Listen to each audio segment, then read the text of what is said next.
안녕하세요, 정조입니다. 오늘은 종합소득세 관련해서 완벽하게 정리. 하나하나 우리가 선택수 눌러서 이런 거 말하는 게 아니라요. 이제 우리가 어떤 방향으로 종합소득세를 끌고 나가야 되는지 그거에 대해서 완벽하게 정리를 해드리고요. 거기에 세무사까지 추천해드리고 구독자분들에게 혜택이 가게끔 아무 홍보도 아니고 광고도 아니고 제가 많은 세무사분들 알아보고 많이 연락도 취해보고 확인한 끝에 진짜 도움이 많이 되겠다. 저는 아무 받는 것도 없습니다. 이 세무사분한테 뭐 한다고 해서 받는 게 없어요. 다만 지금 보시는 분들이 누구한테 맡겨야 되지? 어떤 분한테 맡겨야 더 믿을만하지? 라고 생각했을 때 그럴 때 제일 괜찮으신 분인 것 같아서 제가 그냥 간략하게 소개를 해드리고요.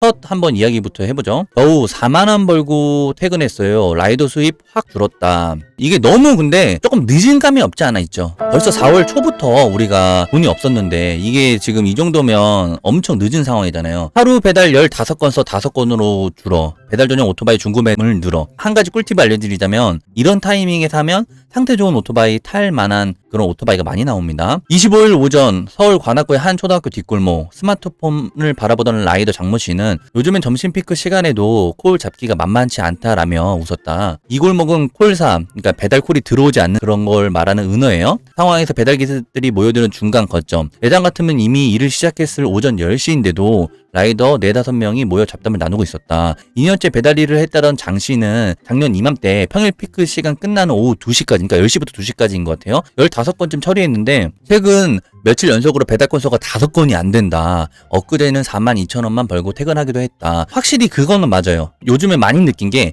갈 똥콜도 없어. 근데 콜을 안 줘. 그게 문제인 거예요. 지금은 사회적 거리두기가 지난 18일 전면 해제되면서 이게 진짜 컸죠. 원래부터 크기도 컸지만 사회적 거리두기가 큰 게 더 큰 거예요. 배달 기사들의 수입이 뚝 떨어졌다. 배달 기사들 전용 오픈 카톡방에도 콜이 없어 힘들다라는 하소연이 이어지고 있다. 음식 배달이 크게 줄어든 건 거리두기 해제 때문만은 아니다. 계절적 영향도 작용했다는 분석이다. 배달업계에서는 야외 활동이 많아지는 봄과 가을을 비수기로, 맞아요, 활동이 뜸한 여름과 겨울을 성수기를 분류한다. 맞습니다. 근데 겨울, 여름과 성수기도 또 방학 때가 더, 여름방학, 겨울방학 있잖아요. 그때가 더 성수기로 그렇게 분류됩니다. 빅데이터 플랫폼에서 통계에 따르면 배달민족 요기요 쿠팡이츠 3대 배달앱은 한겨울과 한여름인 12월과 8월에는 이용자 수가 가장 많았다. 반면 4월은 15%가량 가장 적었다. 여기 원래 4월이 제일 콜이 적은 상황에서 배달료도 좀 어떻게 한번 뚱땅뚱땅 해가지고 문제가 있었고 거기다 거리두기까지 해제가 되니까 이렇게 콜이 없는 거예요. 원래 이 정도까지 콜이 없진 않습니다.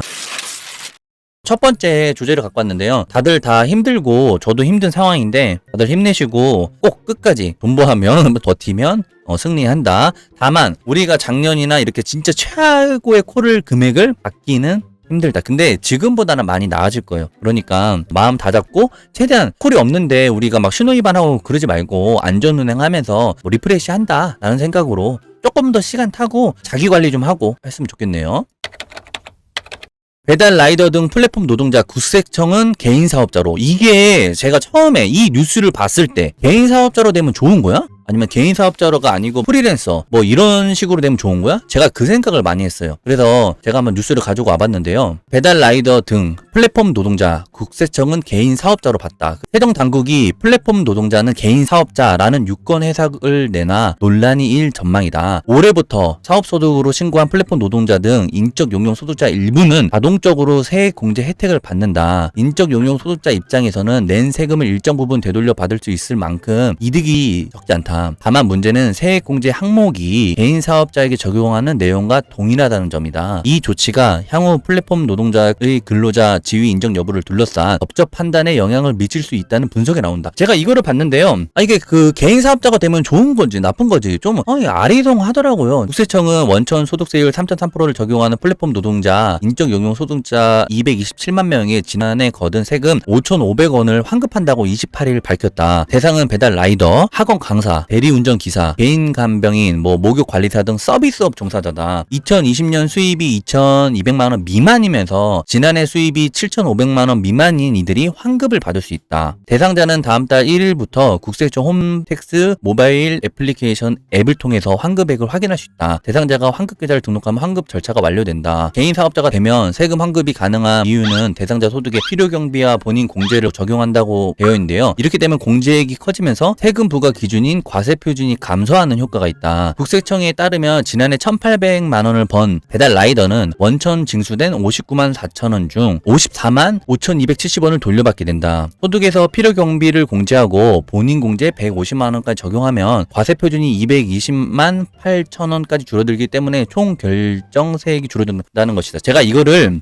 진짜로 읽으면서도 솔직히 제가 여기에 대해 잘 모르니까 이해가 잘 안 되게 하더라고요. 근데 여기서 풀어줘요. 내용이 뭐냐면 플랫폼 노동자 입장에서 나쁠 게 없어 보이지만 꼭 그렇지만 않다. 국세청에서 적용한 항목 중 필요 경비는 개인 사업자에게만 적용한 항목이다. 플랫폼 노동자의 지위가 개인 사업자라는 단서를 달고 있는 것이다. 국세청 관계자는 세법상 규정이 명확하다. 사업소득으로 신고한 플랫폼 노동자는 개인 사업자로 분류된다고 말했다. 배달 라이더 등 플랫폼 노동자들은 최근 근로자 지위를 인정해달라고 주장하고 있다. 좀 그러긴 하고 있어요. 근로자로 인정해달라고 하고 있어요. 미주노총은 지난달 23일 대통령 인수위원회를 찾아 플랫폼 노동자에게 단체 교섭금 등 노동 3권을 인정해달라는 기자회견을 열었다. 근로기준법을 적용하고 이들과 동일한 권리를 달라는 취지였다. 하지만 이들의 요구를 들어주긴 쉽지 않은 상황이다. 고용노동부 관계자는 설령 근로기준법을 개정한다 해도 플랫폼 노동자의 개별 사회가 매우 다양해 근로자성을 판단하는 절차가 추가로 필요하다고 말했다. 이런 걸로 봐서는 제가 봤을 때는 개인 사업자가 되는 게 좋은 건지 아닌 건지 솔직히 잘 모르겠습니다. 다만 이제 개인 사업자가 된다면 지금 노동조합에서 계속 요구하는 근로자로서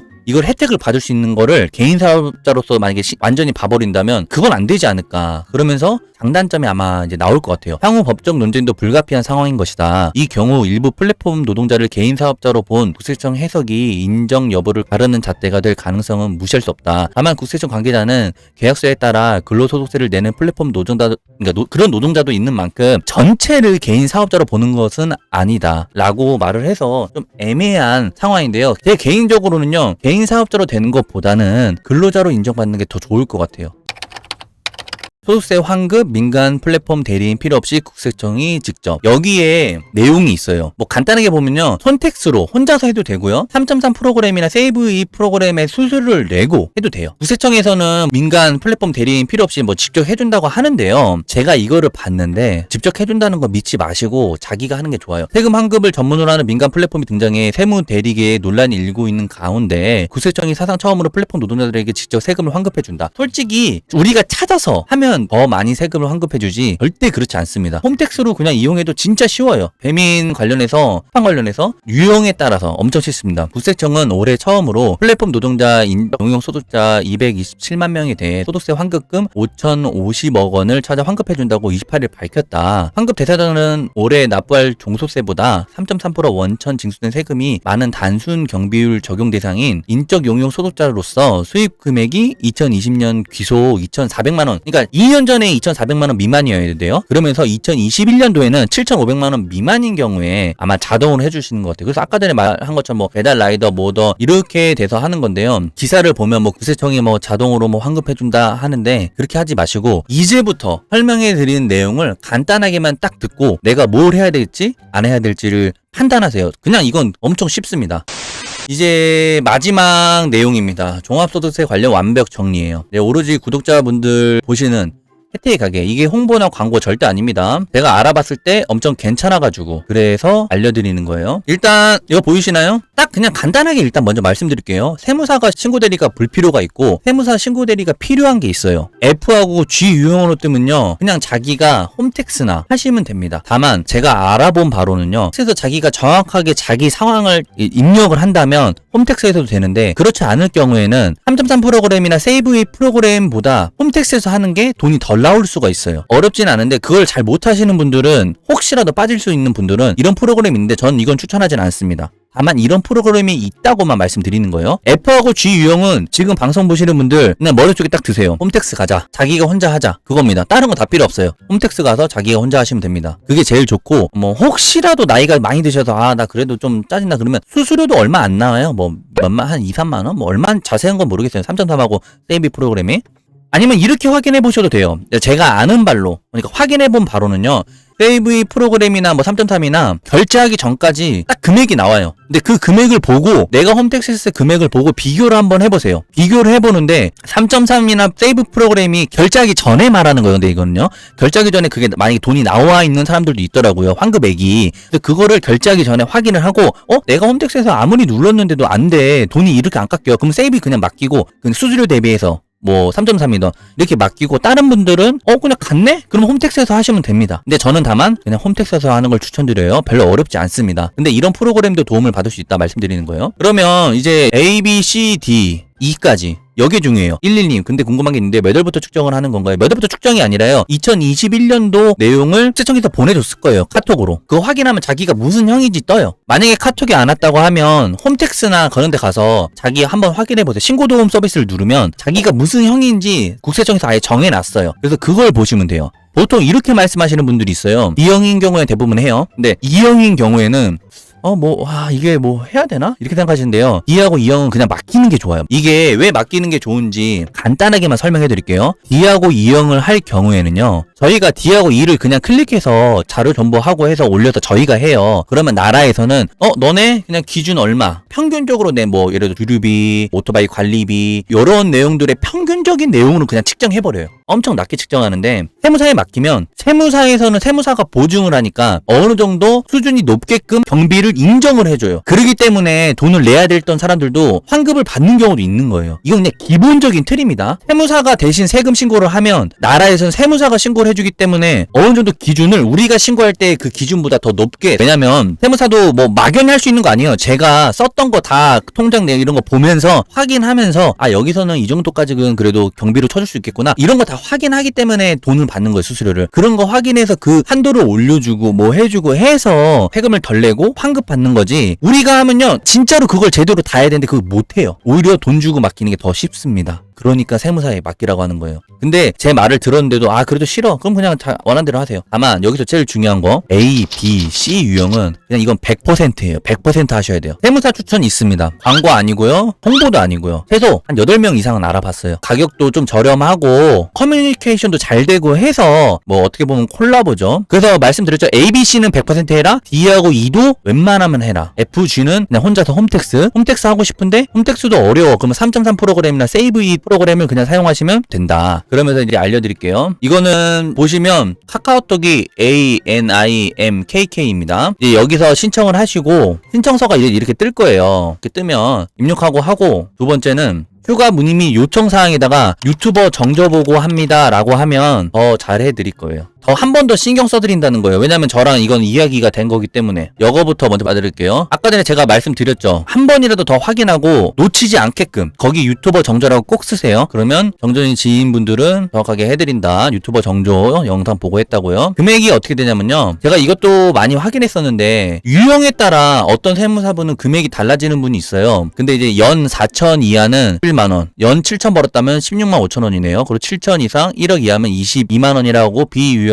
대상자라서 기본이 22만 원입니다. B유형은 엄청 위험합니다. 그러니까 위험한 게 뭐냐면요. 여기 돈 나와 있던 게 22만 원이라고 해서 22만 원이 아닐 수가 있어요. 더 높을 수 있어요. B유형인 분들은 이거 문의하셔야 돼요. 이거 광고, 홍보 아무것도 아닙니다. 지방세도 알아서 다 신고해 주시고요. 환급은 소득세는 6월에, 지방세는 7월에 환급이 들어갈 겁니다. 각각 세무서 구청에서. 그러니까 6월에 소득세가 들어가고 7월에 지방세가 또 들어가고 그렇게 된대요. 저 금액도 제가 만약에 뭔가 돈을 받고 뭘 했으면, 제가 항상 말씀드리잖아요. 제가 다니는 센터 오토바이 사장님, 저 돈 아무것도 안 받고 저도 오히려 똑같이 모든 라이더랑 똑같이 수리비 그냥 똑같게 받습니다. 항상 강조해요. 저한테 금액을 싸게 해주시지 마시고 모든 사람에게 공정하게 똑같이 완벽하게 해달라고. 그냥 시청자분들이랑 더 좋은 그런 기술이나 아니면 좋은 내용을 나누고 또 좋은 정보는 또 알려드리고 그러려고 제 방송 보시는 거 아니에요. 그러니까 절대 홍보가 아니라는 거 말씀드리고요. 써주신 분 누구예요? 두비님하고 철님, 당연히 진짜로 감사합니다. 철님 최고. 왜냐면 이름이라도 있는 게 너무 이 편집하거나 이럴 때도 기분이 좋아요. 왜냐면 누군가 그래도 저한테 뭐 100원이라도 1000원이라도 사주는 사람이 어디 있어요, 지나가면서. 근데도 맨날 철님은 사주시는 거 보면. 두비님도 사주셔서 감사합니다. 럭키도그님 빠이빠이 안녕. 다들 오늘도 안전운행 하시고요. 수고하셨습니다. 안녕.